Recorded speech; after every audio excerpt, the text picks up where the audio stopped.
En el nombre del Padre, y del Hijo, y del Espíritu Santo. Amén. Dios te salve María, llena eres de gracia, el Señor es contigo. Bendita tú eres entre todas las mujeres, y bendito es el fruto de tu vientre, Jesús. Santa María, Madre de Dios, ruega por nosotros pecadores, ahora y en la hora de nuestra muerte. Amén. En el nombre del Padre, y del Hijo, y del Espíritu Santo. Amén. Para descubrir la grandeza y la fuerza de la fe, pocas cosas nos ayudan tanto como ver el ejemplo de otras personas. Nos decía el Papa Benedicto en su momento que la fe muchas veces se transmite por contagio. Así como las enfermedades se pueden contagiar, así también hay un contagio positivo, que es el que viene a través de la fe, por ejemplo. Y es lo que vamos a intentar ahora. Queremos contagiarnos de la fe de los grandes testigos que nos presenta la Biblia, particularmente en el capítulo número 11 de la Carta a los Hebreos. La metodología que vamos a seguir es muy simple. Nos vamos a acercar a algunos de estos personajes y vamos a ponerle mucha atención a los verbos.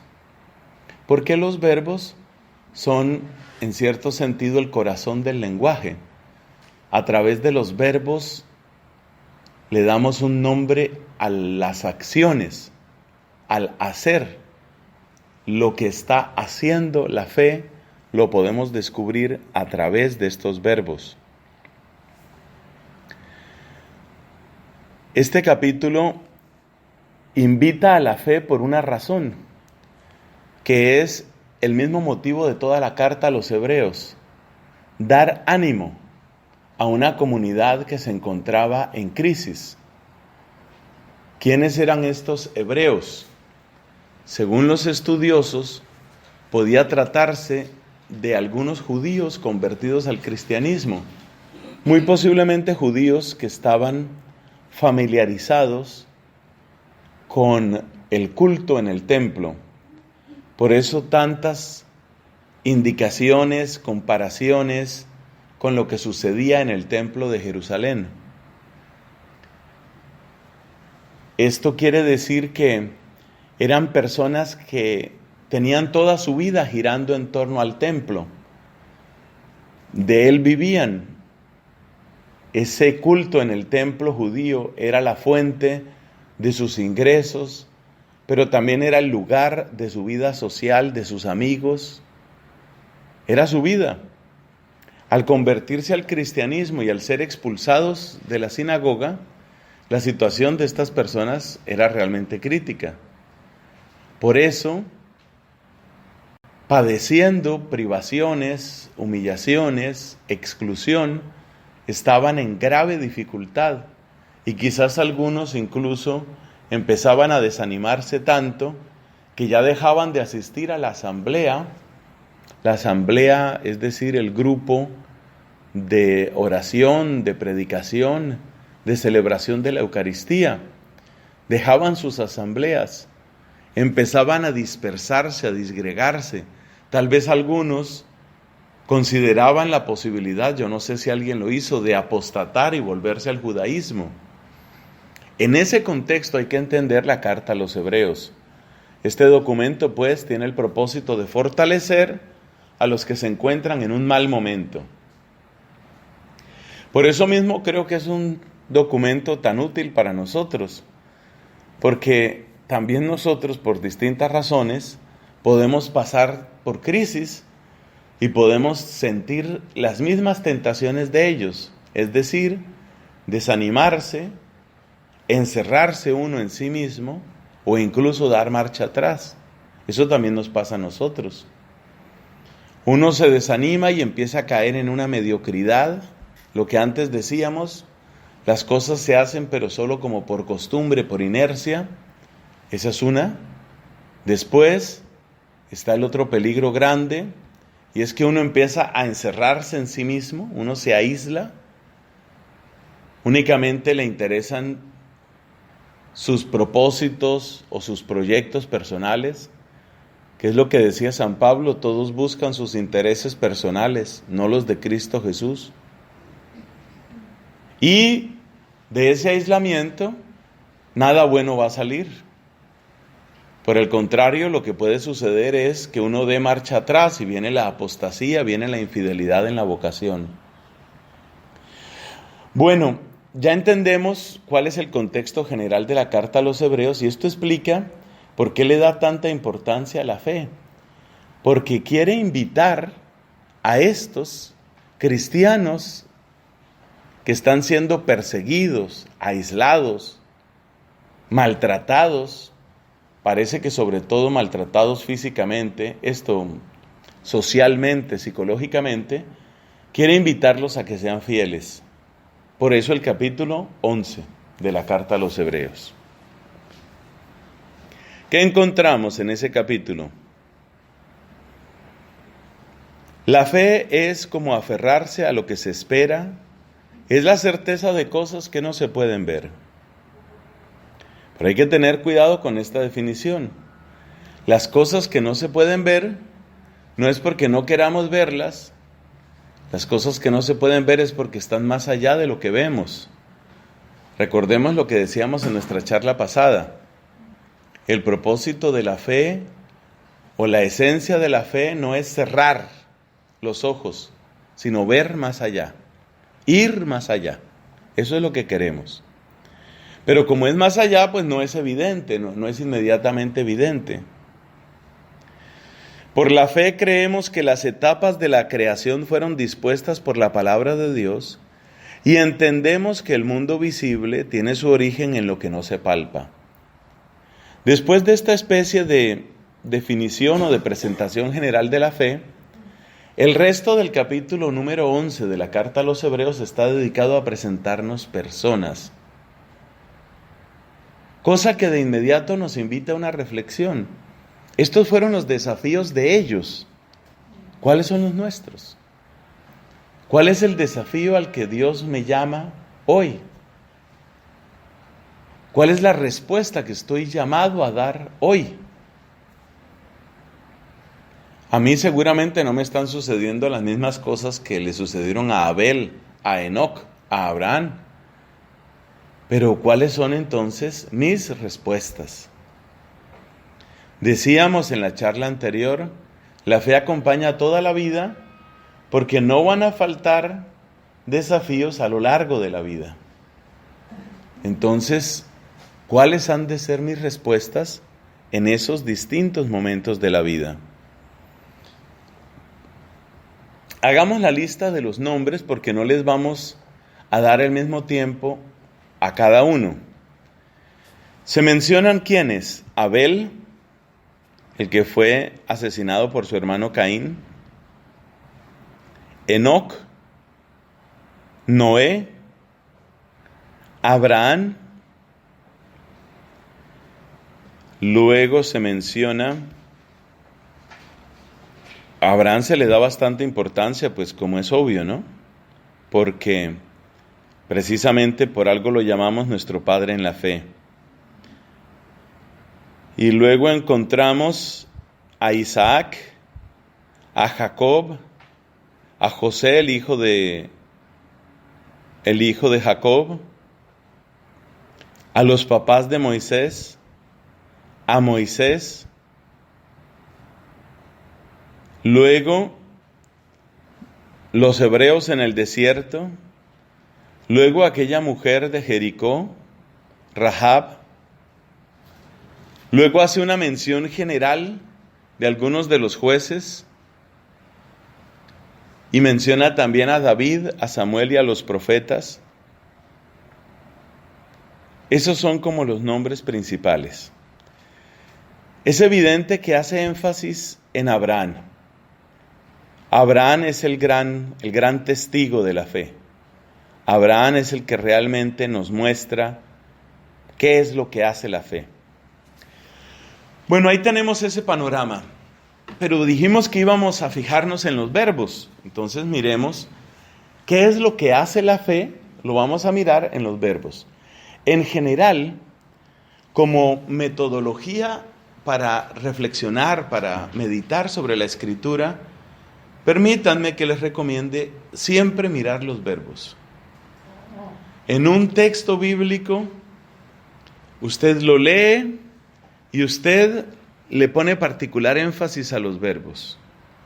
Luego se pueden hacer otras lecturas también. Otra lectura que también es útil es ver los personajes. ¿Quiénes aparecen ahí? ¿Cómo aparecen? ¿Qué hacen? ¿Qué no hacen? Esto es interesante. Pero en este caso nos va a servir incluso más el tema de los verbos. Por la fe de Abel, su sacrificio fue mejor que el de su hermano. No entendemos mucho por qué, no se aclara ahí por qué. Fue considerado justo, como Dios lo dio a entender aprobando sus ofrendas. Entonces aparece una primera relación, la fe y la justicia. Hagamos un paréntesis para aclarar qué se entiende por justicia en el Antiguo Testamento. Justo en el Antiguo Testamento es el que se ajusta al plan de Dios. Corresponde en general la palabra justo, según la Biblia, corresponde a lo que nosotros hoy llamaríamos un santo. Una persona que en todo su actuar, en todo su vivir, busca la conformidad con el plan de Dios, con el ser de Dios, con el querer de Dios. Entonces, la primera asociación que nos hace la carta a los Hebreos en este capítulo 11 es entre fe y justicia. Pero ya sabemos que justicia significa ese poder adherirse, apegarse al querer de Dios, al ser de Dios. En español tenemos esa expresión, algo está ajustado. ¿Ajustado qué quiere decir? Ajustado quiere decir que queda, como se dice, justo. Ajustado quiere decir que casa, que coincide perfectamente. Cuando una máquina está funcionando muy bien, está perfectamente ajustada. Si la máquina empieza a tener piezas que no corresponden con su lugar, decimos que está desajustada. Esa idea de lo ajustado y lo desajustado es muy útil para entender muchas cosas en la Biblia. Por ejemplo, cuando San Pablo nos hable de lo que es la justificación. Buena parte de las discusiones iniciadas por la Reforma Protestante tienen que ver con la justificación. Y a veces uno tiene ideas confusas, vagas, sobre qué quiere decir la justificación. No es tan difícil. Justificación es el proceso para llegar a ser justo. ¿Y justo qué es? Estar en plena amistad, comunión y obediencia con Dios. Algunos traducen eso, estar a paz y salvo con Dios. En muchos países se utiliza la expresión paz y salvo. ¿Eso se utiliza por aquí? No es común. Estar a paz y salvo, ¿qué quiere decir? Que todo está en regla, que no hay deuda por ninguna parte y todo está bien. Entonces, por ejemplo, en mi país sí que se utiliza mucho esa expresión. Usted va a vender una casa. Usted tiene que mostrar que ese inmueble está a paz y salvo. ¿Qué quiere decir? Que no hay deudas pendientes. Usted no está debiendo, porque no va a vender una casa con una deuda. Está debiendo impuestos, está debiendo el servicio de la luz, el servicio del agua. Si usted tiene deudas, usted no está a paz y salvo. Si usted tiene todo pago y todo está en orden, se dice que está a paz y salvo. Bueno, eso es lo que la Biblia llama ser justo. Justo es el que está en amistad, en unión, el que está ajustado al plan de Dios. Entonces, cuando San Pablo nos habla de la justificación, lo que está preguntando es, si uno ha roto la relación con Dios, si hemos roto la relación con Dios por esa desgracia que es el pecado, entonces la pregunta es, ¿cómo podemos adherirnos a Dios de nuevo? ¿Cómo podemos volver a la amistad con Él?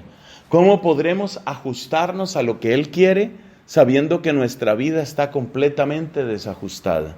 Esa es la pregunta de la justificación. Y por eso San Pablo nos dice que la justificación no viene por las obras, sino que viene por la fe. ¿Qué quiere decir justificación por las obras?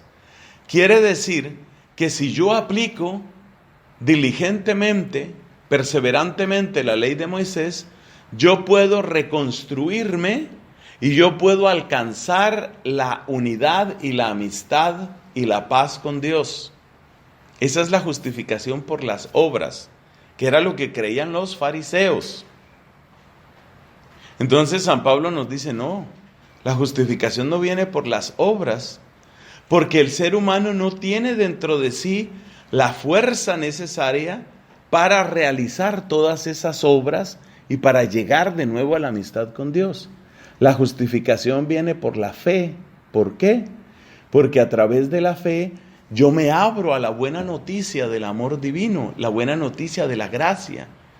Sois justificados por gracia y mediante la fe, dice San Pablo. Entonces ya sabemos lo que significa justificación. Justificación es el proceso para llegar a ser justo. Y ser justo es poder estar en verdadera amistad, unión con Dios, en obediencia a su querer. Eso es estar justo, eso es ser justo. La Biblia dice, eran justos. Por ejemplo, lo dice de Zacarías y de Isabel. ¿Qué quiere decir? Obedecían todo lo que Dios quería, pero no tenían hijos. Acuérdese, Zacarías y Isabel que van a recibir luego el anuncio del nacimiento milagroso de su hijo al que ponen el nombre de Juan. Entonces, el primer dato que nos da la carta a los hebreos es que la fe nos hace justos. ¿Qué quiere decir eso? Que la única manera de ajustar la vida, la única manera de que mi vida empiece a apegarse a Dios es a través de la fe. ¿En qué sentido a través de la fe? Aplicándolo ya a nosotros, no a Abel. ¿En qué sentido a través de la fe? En que la fe es la que me hace responder, amén, es la que me hace responder, así lo creo, cuando me anuncian la buena noticia del amor divino. Yo creo que Dios me ha amado hasta el extremo de dar a su propio Hijo. Y yo creo que ese amor es capaz de transformarme. Ese es el camino para llegar a la justificación. Ese es el camino para ser justo. Esto es lo primero que aprendemos o recordamos a través de la carta a los Hebreos capítulo 11. Segundo, Enoc. ¿Qué aprendemos de Enoc? Enoc fue arrebatado al cielo. Este es un relato que aparece en el Génesis. El Génesis nos dice que desapareció y nadie lo vio más. Es un caso misterioso. Hay 3 personajes del Antiguo Testamento de los que no se conoce la tumba y que por consiguiente son como signos que apuntan hacia una realidad última, profunda, eterna, celestial. ¿Cuáles son esos 3 personajes? El primero es Enoc, el segundo es Moisés y el tercero es Elías. Fíjate que esos 3 personajes de alguna manera vienen a anticipar lo que significa la resurrección. Nadie conoció, nadie supo nada de una tumba de Enoc. Nunca aparecieron los huesos de Enoc. No hubo restos mortales de Enoc. Nadie sabe dónde quedó la tumba de Moisés. No hay noticias sobre la tumba de Moisés. La tumba de David sí, y de muchos otros profetas. Pero la tumba de Moisés no, nadie sabe. Elías fue arrebatado en carro de fuego. Tampoco se sabe nada de la tumba de Elías. Entonces hay 3 personajes en el Antiguo Testamento cuyos restos mortales nadie sabe. Esos personajes vienen a ser, desde la perspectiva cristiana, como una anticipación de que el ser humano no está hecho para la corrupción y no está hecho para quedarse únicamente en esta tierra, sino que somos hechos para el cielo. Entonces, ¿qué fue lo que nos enseñó Abel? Abel nos enseñó que a través de la fe podemos volver a la amistad, a la unión con Dios. Y eso es lo que nos subraya el apóstol San Pablo tantas veces cuando dice que somos justificados por la fe, no por las obras de la ley. Eso nos enseña Abel. Enoc, ¿qué nos enseña? Nos enseña que la fe nos lleva a nuestro destino verdadero y eterno, que es el cielo. La fe nos recuerda cuál es nuestro verdadero destino. No estamos hechos para esta tierra. No estamos hechos únicamente para producir, consumir y entretenernos. La vida es más que eso. Fíjate que esta es la nostalgia, en el mejor sentido de la palabra, en el sentido bello de la palabra. Esta es la nostalgia que lleva a que una persona diga, quiero ser monje, quiero ser monja. Porque todo en la vida monástica está orientado precisamente hacia un absoluto que trasciende las realidades de esta tierra. El hecho de renunciar a la propia voluntad, el hecho de renunciar a una familia, el hecho de renunciar a los propios proyectos para entrar en soledad o incluso en comunión con otros, en un camino marcado simplemente por la oración, por la humildad, por el anonimato. ¿Eso qué sentido tiene? Es una tontería, es una locura.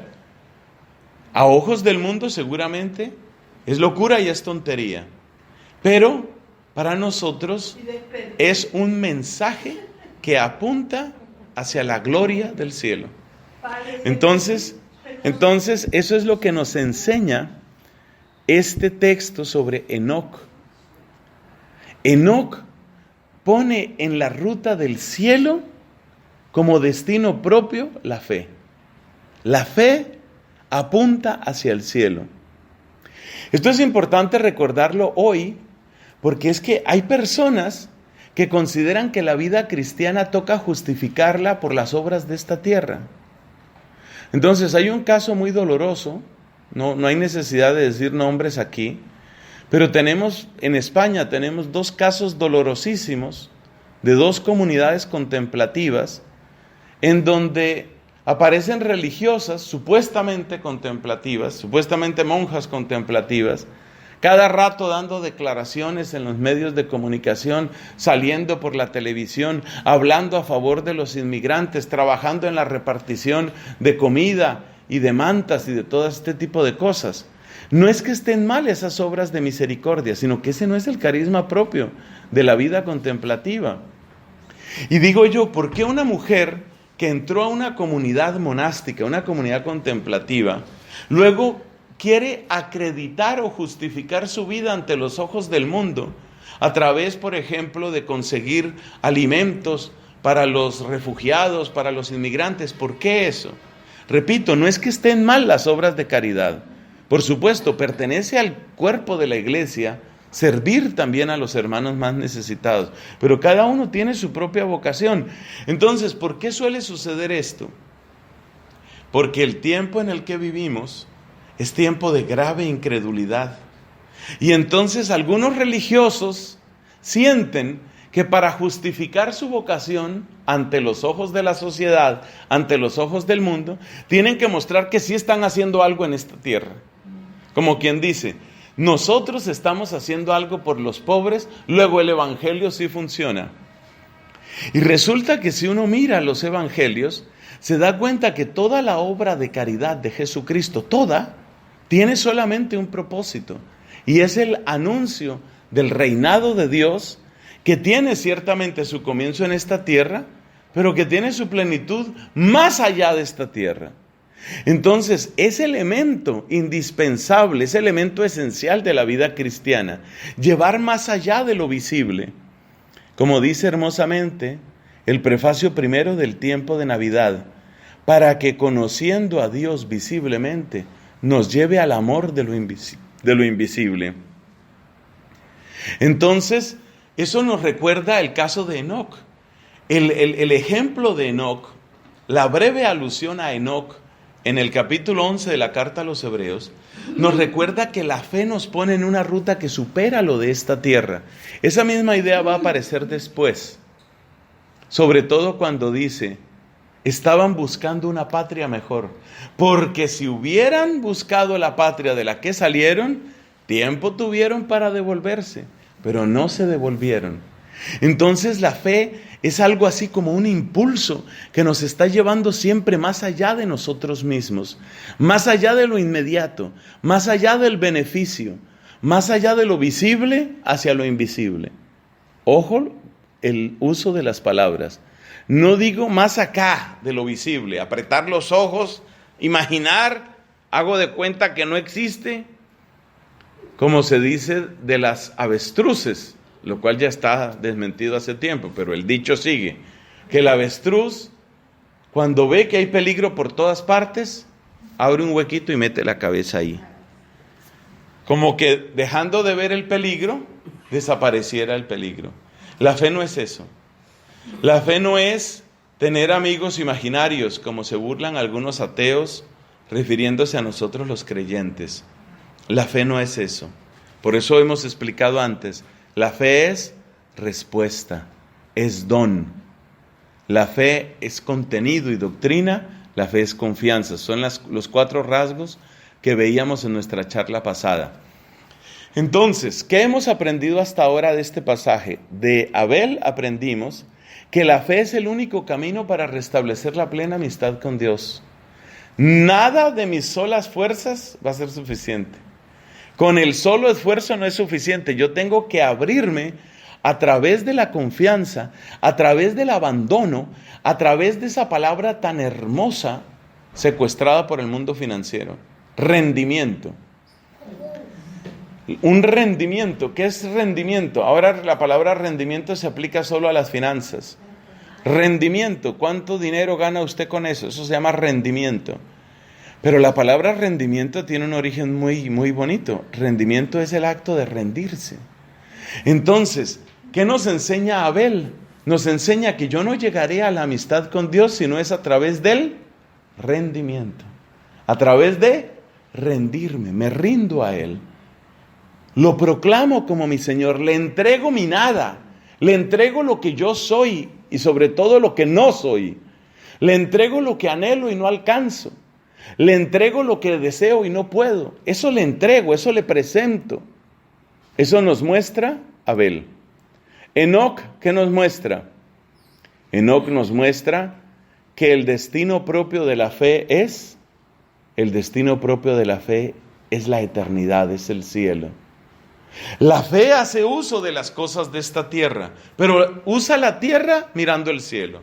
Usa la tierra para el cielo. La Biblia nos lo muestra muy claramente.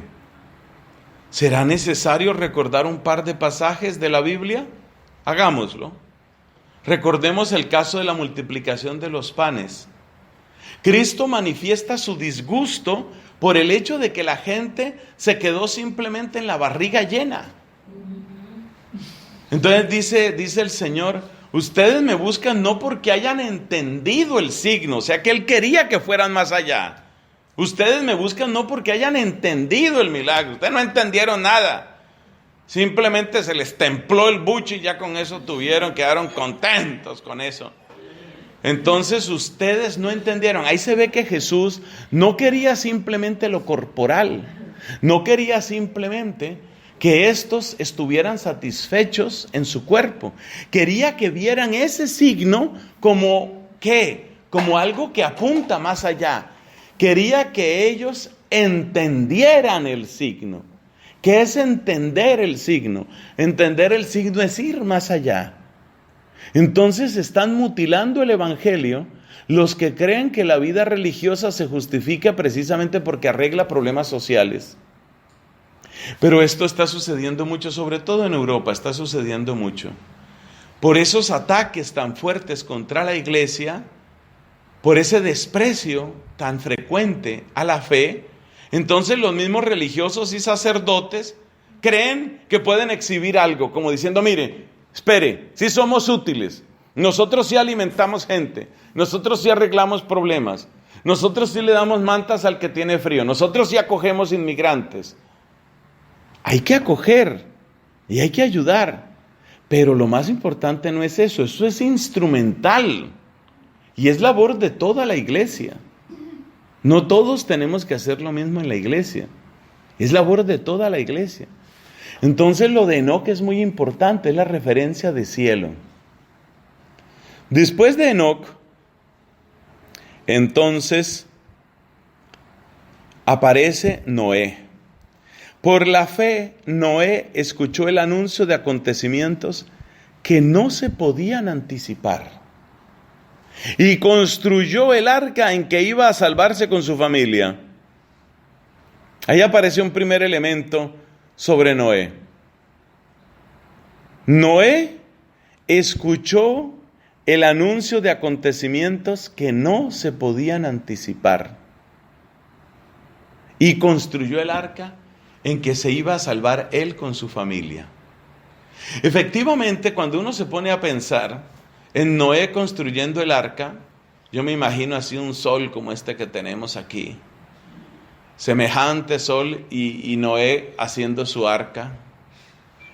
Claro, parece cosa ridícula, parece cosa de locura. Este está mal de la cabeza, haciendo un barco en tierra firme, con semejante sol. Pobrecito, perdió la cabeza Noé. Entonces la fe le permitió darse cuenta, la fe le dio ojos, la fe le permitió evaluar la situación. Mira cómo vamos aprendiendo de cada personaje. Yo insisto porque veo que ya esta gente se puso con juicio a tomar sus apuntes, que es lo que debe hacer uno. Es lo que debe hacer uno, eso ayuda a la memoria, en la medida de lo posible, hay que tomar apuntes. Entonces mire, Abel, yo insisto y repito, Abel, ¿qué nos enseñó Abel? Solo a través de la fe puedo llegar a la paz, a la amistad, a la reconciliación, a la unidad con Dios. Solo puedo quedar en esa unión, solo puedo ajustarme a Él a través de la fe. Y ya explicamos por qué desde la perspectiva cristiana, porque solo la fe me abre al mensaje de gracia y de amor, que cuando yo lo recibo es el que me pone en paz con Dios. De Enoc, ¿qué aprendí? Que el propósito de la fe no es simplemente mejorar la tierra, sino superarla. La fe no es solo para mejorar la tierra, es para superar la tierra, para ir más allá de la tierra. Y eso, que es propio de toda vida cristiana, es lo que se vive con una intensidad, con una densidad particular en la vida monástica. La vida monástica ha de tener ese aspecto y sabor de cielo, la búsqueda del cielo, la anticipación del cielo. En Vita Consecrata, el Papa San Juan Pablo II hace largos y hermosos elogios del don de la virginidad consagrada. Y una de las cosas que dice, según larga y bella tradición de la Iglesia, es que la virginidad consagrada tiene propósito de manifestar las realidades eternas. Efectivamente, como dijo Jesús, ¿se acuerdan cuando llegaron los saduceos con esa historieta ridícula para hacer quedar mal al Señor? De aquella mujer que había terminado casada al final con 7 hombres, uno después de otro. Y entonces le dicen, bueno, y allá, en la resurrección, a ver, ¿cómo es eso? ¿Cómo queda ella ahí? ¿Cómo es ese baile? Y les dice Jesús, ustedes no entienden las Escrituras y no entienden el poder de Dios, porque los que sean dignos de la resurrección, ni ellos se casarán, ni ellas tomarán marido. Eso quiere decir, y ahí se apoyan muchos predicadores y padres de la iglesia, que en la virginidad consagrada hay como un anticipo de cielo, un anticipo de cielo. Es muy bello eso. Entonces, de Enoc aprendemos que la fe no solamente mejora la tierra, sino que trasciende la tierra. La fe tiene como propósito último no únicamente una convivencia pacífica.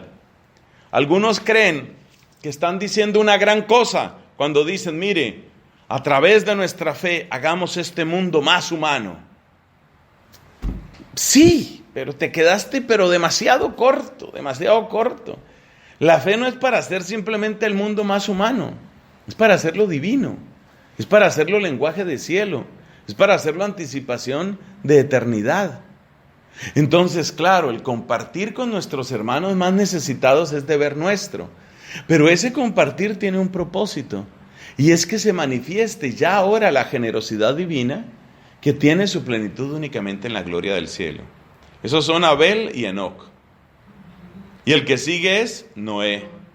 Y en Noé, ¿qué aprendemos? Que la fe te da ojos. Te da ojos para ver lo que otros no ven y para oír lo que otros no oyen. Es decir, la fe te permite darte cuenta. Tristemente, los enemigos de la fe siempre la asocian con la oscuridad. Por eso se habla de la Edad Media como el oscurantismo, como diciendo una época en la que la gente tenía tanta fe que no pensaba, tenía tanta fe que no hacían sino matarse, tenía tanta fe que vivían en la oscuridad. Por eso, los del Renacimiento se dieron ese nombre se lo dieron ellos. Con nosotros renace, como quien dice, después de ese largo y sucio paréntesis, ahora renace la gran cultura. Los del Renacimiento creían que estaban haciendo renacer la cultura griega, la cultura clásica, la cultura romana, que esa es la verdadera cultura. Con lo cual está el origen de la expresión Edad Media. Edad Media, ¿qué quiere decir? La que está en la mitad. Entonces la misma expresión Edad Media es una expresión despectiva con la cual se quiere decir que en la antigüedad había gran luz. Después vino una terrible oscuridad, siglos espantosos. Y ahora con nosotros viene el Renacimiento. También en la misma línea está esa otra expresión, la expresión la Ilustración. La Ilustración quiere decir la iluminación. Es decir, después de toda esa etapa tan oscura, tan espantosa, tan terrible, tan lúgubre, ahora, gracias a nosotros, gracias a que por fin empezamos a pensar, la gente no pensaba, solo creía. Pero ahora nosotros, he aquí que nosotros pensamos. Entonces, ha llegado la edad de la razón. El filósofo Emmanuel Kant tiene una obra que se llama ¿Qué es la ilustración? Y en la ilustración dice, es como llegar a la mayoría de edad. Ya no necesito que me guíe nadie. No necesito maestros, ni gobiernos, ni pastores, ni sacerdotes. No necesitamos nada de eso. Cada uno que piense, la razón, pensar. Qué soberbia. Entonces, para todos ellos, la fe es oscuridad. Pero fíjate que lo que nos muestra la Escritura es exactamente lo contrario. La fe es luz. La fe es luz. La fe te permite ver incluso lo que los otros no ven. Y te permite por eso anticiparte. Te permite anticiparte, adelantarte. Cuando ese don de la fe crece, cuando esa capacidad de ver y de leer la realidad presente y por consiguiente lo que va a suceder, cuando ese don crece, tiene un nombre especial, se llama don de profecía. Moisés decía, ojalá todo el pueblo fuera profeta. Es decir, ojalá todo el pueblo se diera cuenta de cómo es que nos está llevando Dios. El profeta Isaías dice, y estará lleno el monte del Señor de la ciencia de Dios. Todos me conocerán, del más pequeño al más grande. Eso es propio de ese don de profecía. Y luego en el capítulo número 14 de la primera carta a los Corintios, el apóstol San Pablo dice, muy superior es el don de profecía con respecto al don de lenguas. ¿Por qué? La razón que da es esta. Porque el don de profecía ayuda a la edificación de la iglesia. En la medida en que nos vamos dando cuenta hacia dónde van las cosas. Hoy es muy necesario este aspecto de la fe, es realmente muy necesario que veamos hacia dónde van las cosas. Y tenemos que pedir ese don, esa mirada profunda. Gracias a Dios, esta querida República Dominicana ha mostrado lucidez y valor en la persona de sus pastores, dándonos ejemplo a muchos otros en América. Así, por ejemplo, en este país se ha tratado de imponer de distintas maneras esa tendencia que se llama ideología de género. Imponer a toda costa la mentalidad no solo homosexual, sino homosexualizante. Es a homosexualizar la República Dominicana con fuerza. Poderes exteriores, globales, de países muy poderosos, quieren aplastar a República Dominicana. Gracias a Dios, una buena parte de los legisladores se han plantado con fuerza y dicen no. Y gracias a Dios, el episcopado de este país ha sido valiente. Se han dado cuenta que es lo que viene. Hay que orar mucho por este país, porque aunque parezca relativamente pequeño en su extensión, le ha dado señales muy grandes a muchos otros países, incluyendo el mío, que ha sido cobarde y cómplice. Mi país ha sido traidor en muchas cosas que tienen que ver particularmente con estos temas. República Dominicana, aunque es más pequeño, mucho más pequeño geográficamente, ha sido valiente. ¿De dónde viene ese valor? Viene de esta lucidez. Gracias a Dios. Por eso tenemos que orar sin cesar por nuestros pastores. Gracias a Dios. Nuestros pastores aquí en República Dominicana han tenido una gran claridad y han denunciado. Y han dicho, cuidado con esto, mire lo que viene. Eso es lo que nos está diciendo el capítulo número 11 de la carta a los Hebreos. Entonces hay que darse cuenta de eso. Y nosotros tenemos que interceder sin cesar por el Santo Padre, por nuestros obispos, por los sacerdotes, para que los sacerdotes hablemos claramente de estos temas. Hay demasiado sacerdote cobarde, demasiado. Se acobardan, entonces empiezan a predicar no el evangelio de Jesús, sino empiezan a predicar el buenismo. ¿El buenismo qué es? Es esa mentalidad según la cual uno simplemente reduce el evangelio a ser buena persona. Seamos buenas personas, hagámonos pasito, tú no me molestas, yo no te molesto. Y resulta que el evangelio también tiene que molestar. El evangelio también tiene que incomodar. No sobran en la Biblia estas palabras. Capítulo 6 de San Lucas. Ay de vosotros si todo el mundo habla bien de vosotros. O sea que hay que incomodar también. También hay que incomodar.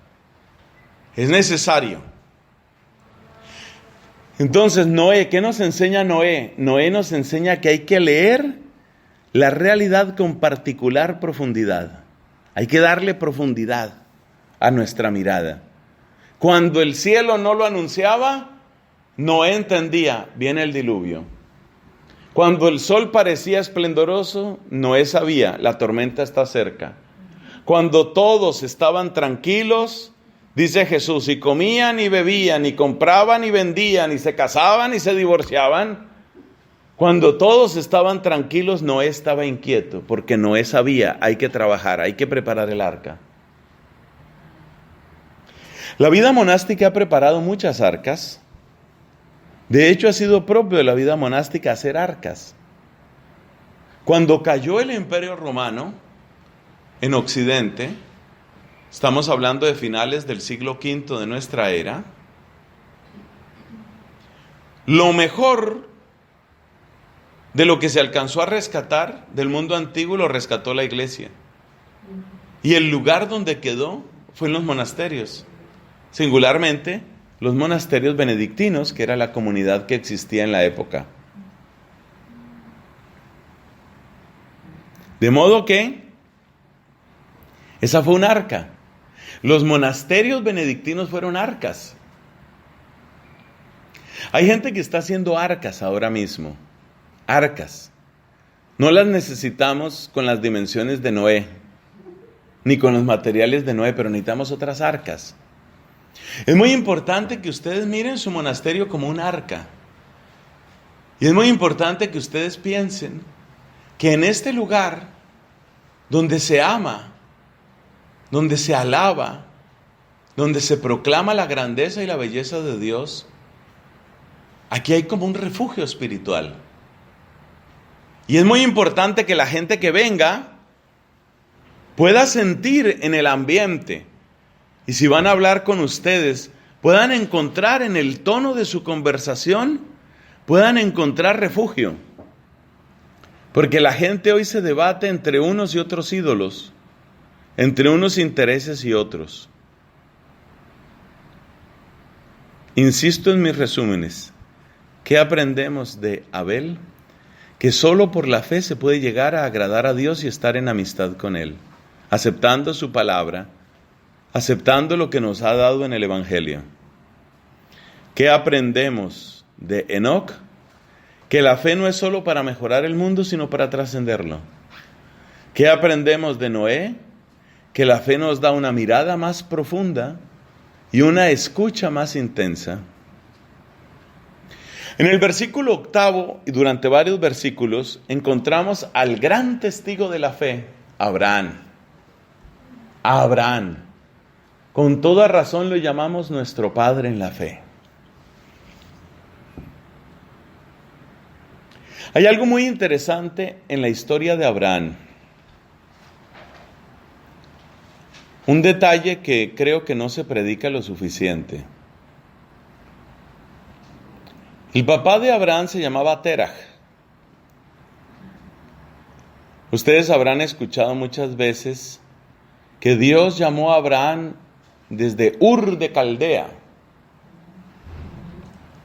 Pues no. Si usted mira la Biblia, usted se da cuenta que la historia es un poquito más compleja. Vamos a recordar un poquito eso, porque no solo es más complejo, sino que es más bello lo que ahí aparece. ¿Qué fue lo que sucedió? En el libro del Génesis, en el capítulo 11, encontramos el origen de Abraham. El papá de Abraham, se llamaba Terah. Esta traducción dice Terá. Vamos a seguir esta traducción para los nombres, Terá o Terah. Cuando Nahor tenía 29 años fue padre de Terá. Después del nacimiento de Terá, Nahor vivió 119 años y tuvo más hijos e hijas. Terá a los 70 años fue padre de Abram, de Nahor y de Harán. Esta es la descendencia de Terá. Terá fue padre de Abram, de Nahor y de Harán. Harán fue padre de Lot. Harán murió en Ur de Caldea, su tierra natal, antes que su padre Terá. Eso explica por qué Lot estaba con Abraham. Abraham hacía como casi el papel de padre de Lot. Abram y Nahor se casaron. La esposa de Abraham se llamaba Sarai y la de Nahor Milcá, hija de Harán, que era padre de Milcá y de Gisca. Sarai era estéril y no tenía hijos. Y aquí, entonces tenemos ahí los nombres básicos. Yo me imagino que ustedes se aprendieron todos los nombres, pero les voy a subrayar especialmente Terá o Teraj, que era el papá de Abraham, y Lot, que era el sobrino. Y ahora escuche este versículo para que usted vea lo poco que uno conoce la Biblia. Génesis capítulo 11, versículo 31. Terá tomó consigo a su hijo Abram, a su nieto Lot, hijo de Harán, y a su nuera Sarai, esposa de Abram, y los sacó de Ur de Caldea para llevarlos al país de Canaán. Entonces la salida de Ur no fue una decisión de Abram. Quien decidió salir de Ur fue Terá o Teraj, el papá de Abraham. Y ustedes dirán, ¿y eso qué importa? Con el debido respeto. Póngale cuidado. En primer lugar importa porque muestra lo poco que uno conoce la Biblia. Algunas de las aquí presentes ya se iban a morir diciendo que Abraham salió de Ur de Caldea, que ahí lo llamó el Señor en Ur de Caldea. No es cierto. No es cierto. En Ur de Caldea, la decisión de salir la tomó ¿quién? El papá de Abraham, que se llamaba Terá. Aquí dice, Génesis 11:31, se lo demuestro porque usted es monja contemplativa y usted está en riesgo de morirse sin conocer la Biblia. Entonces hay que pedirle a Dios, Dios mío, antes de que llegue mi final, que yo conozca la Biblia. Claro, porque es muy triste. Pero esto no es por contar anécdotas. Debe haber un motivo más importante, claro. Mire cuál es el motivo. Entonces, lo primero es que sepamos que la salida de Ur de Caldea no fue de Abraham, sino fue de Terá. Terá tomó consigo a su hijo Abraham, a su nieto Lot y a su nuera, y a su nuera Sarai, esposa de Abraham, y los sacó de Ur de Caldea, y ya tiene un propósito para ir al país de Canaán. Fíjese, eso ya aparece en Terá. Pero al llegar a Harán, se establecieron allí. Aquí es donde un mapa sería muy útil. Le voy a dibujar las cosas como usted las ve ahí. Ur queda acá, Canaán queda aquí, Harán queda arriba. Entonces, el recorrido fue que salieron de Ur de Caldea, subieron hasta Harán, y el plan de Teraj era bajar luego a Canaán. Ese era el recorrido que iban a hacer. Se lo estoy representando como usted lo ve en su pantalla. Ur, Harán, Canaán. Salieron y llegaron hasta Harán. El propósito era llegar a Canaán, pero llegaron hasta Harán. ¿Y qué pasó en Harán? Pasó que a Terá se le acabó el impulso. Se le acabó el impulso. Se le acabó la gasolina a Terá. Terá, dice aquí, al llegar a Harán, ¿sí? Ur, Harán, Canaán. Al llegar a Harán, se establecieron. O sea que Teraj iba hacia Canaán. Pero Teraj se cansó o se envejeció, o yo no sé qué pasó, pero el hecho es que se establecieron en Harán. ¿Cuál es el versículo clave en esta historia? Génesis 11:31. Terá vivió 205 años y murió en Harán. Allá murió. ¿Quién era el que dirigía el grupo entonces? El papá. ¿Quién era el papá? Terá. Terá era el que dirigía el grupo. Y Terá tenía la idea de que había que salir de Ur. Y tenía que llegar a Canaán. Pero él hizo la mitad, más o menos la mitad. Geográficamente es como la mitad del recorrido. Y llegaron hasta Harán. Y en Harán, pues había buenos pastos, había buena agua, había tranquilidad. Y se quedaron ahí. Teraj o Terá fue aplazando el resto del camino. Entonces, Terá, ¿quién es? Terá es el que se quedó a medio camino. Ese es Terá. Pero era el que dirigía al grupo. Porque Terá era el papá de Abraham y era el abuelo de Lot. ¿Y qué pasa? Todo esto es del Génesis capítulo 11. ¿Y qué pasa cuando se muere Terá? ¿Qué pasa? Terá vivió 205 años y murió en Harán. Cuando Terá muere, ahora sí nos vamos para el capítulo 12. En el capítulo 12, cuando Terah muere, encontramos esto. Génesis capítulo 12, versículo 1. Porque el capítulo 11 lo leímos hasta el final. El capítulo 11 termina con la muerte de Terah. Murió Terah en Harán. ¿Cuántos años vivió? 205. O sea que a usted le falta bastante para alcanzar a Terah.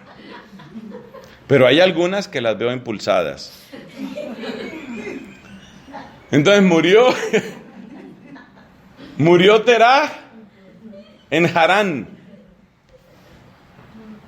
No confundir Harán, el sitio, con Harán, que es el nombre de un hermano de Abraham. Pero bueno, no entremos en confusiones. En Harán, el sitio ese, se murió Terah. Y la pregunta es, ¿y ahora quién dirige el grupo? ¿Quién dirige el grupo? Y en esa soledad, en ese vacío, Yahvé le habla a Abraham. Entonces, ¿cuál es la relación que Yahvé establece con Abraham? ¿Usted se puede imaginar cuál es? Yahvé le habla a Abraham como un padre a su hijo. Es decir, ya de alguna manera Yahvé estaba obrando en el propósito, en el proyecto que tenía Terah. Ya Yahvé estaba obrando ahí, pero no se le veía.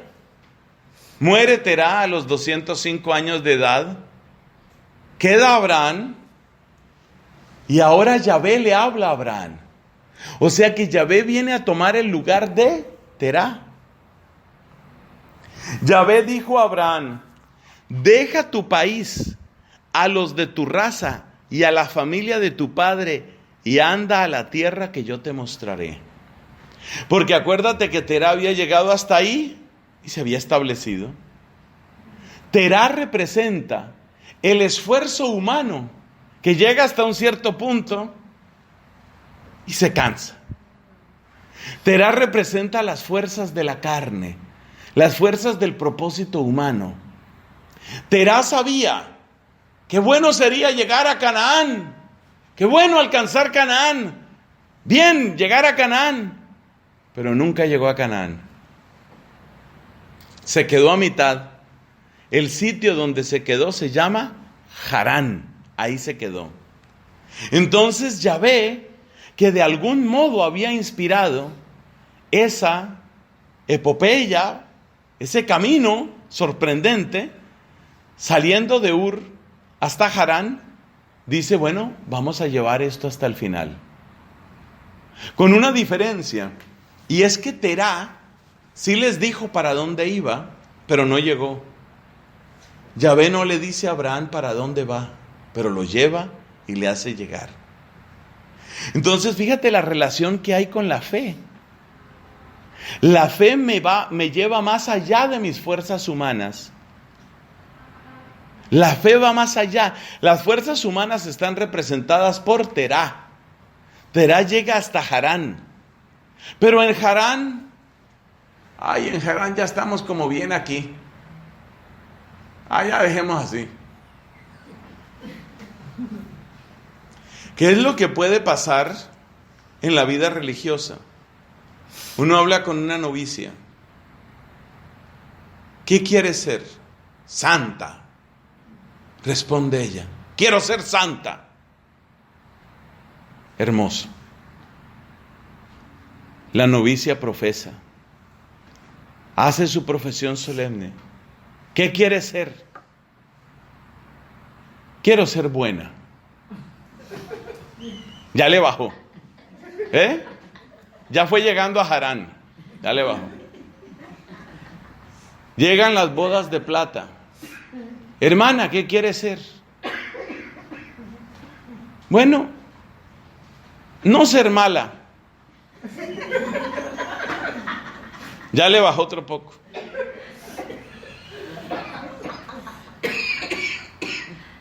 Llegan las bodas de oro. ¿Qué quiere ser? Vivir y dejar vivir.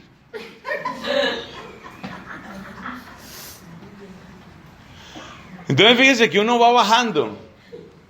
Claro que no siempre es así, ¿no? Hay hermanas que llegan a sus bodas de oro. ¿Qué quiere ser? Mártir. Bueno, bello. ¿Y qué ha hecho usted para inculcar ese espíritu de martirio en la comunidad? Hago sufrir a las demás. Entonces, fíjese cómo uno va rebajando. Entonces, Terah, ¿qué representa? Terah representa las fuerzas humanas.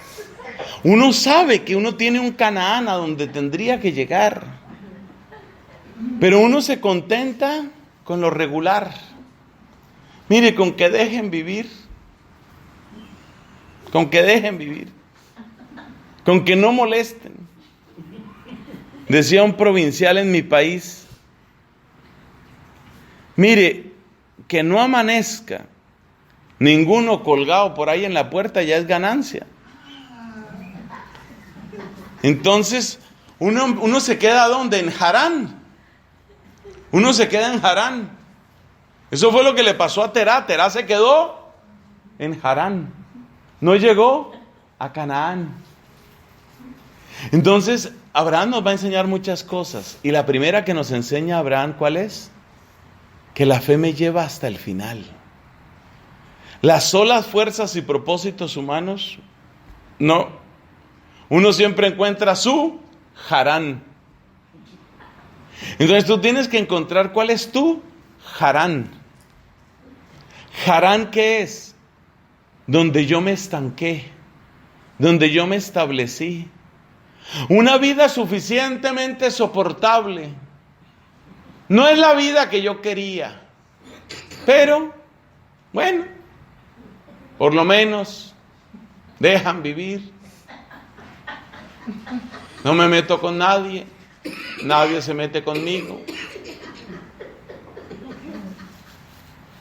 Entonces uno cambia una vida santa por una vida buena por una vida soportable, una vida soportable por una vida insoportable, porque al final la vida se vuelve insoportable. Cuando uno aspira a lo mediano, no alcanza a llegar a lo pequeño. Y cuando uno aspira a lo pequeño, no alcanza a llegar ni siquiera al mínimo. Entonces, es interesante esa lección. Cómo Terah es reemplazado por Yahvé, o cómo Yahvé toma el lugar de Terah. Es como si en el capítulo 12 del Génesis, Dios le dijera a Abraham: ahora yo tomo el mando. Ahora soy yo. Y ahora vamos a ir. Pero todavía hay otra lectura espiritual muy interesante de estos versículos. Una lectura muy bonita.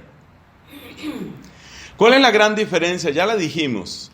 ¿Cuál es la gran diferencia entre Terah y Yahvé? Porque ambos vienen a hacer el papel de líderes, de guías y de papás. Terah era padre según la carne de Abraham. Yahvé es padre, pero de otra manera, de Abraham. La gran diferencia, o una de las grandes diferencias, ¿cuál es? Que Terah anunciaba para dónde iba. Vámonos para Canaán.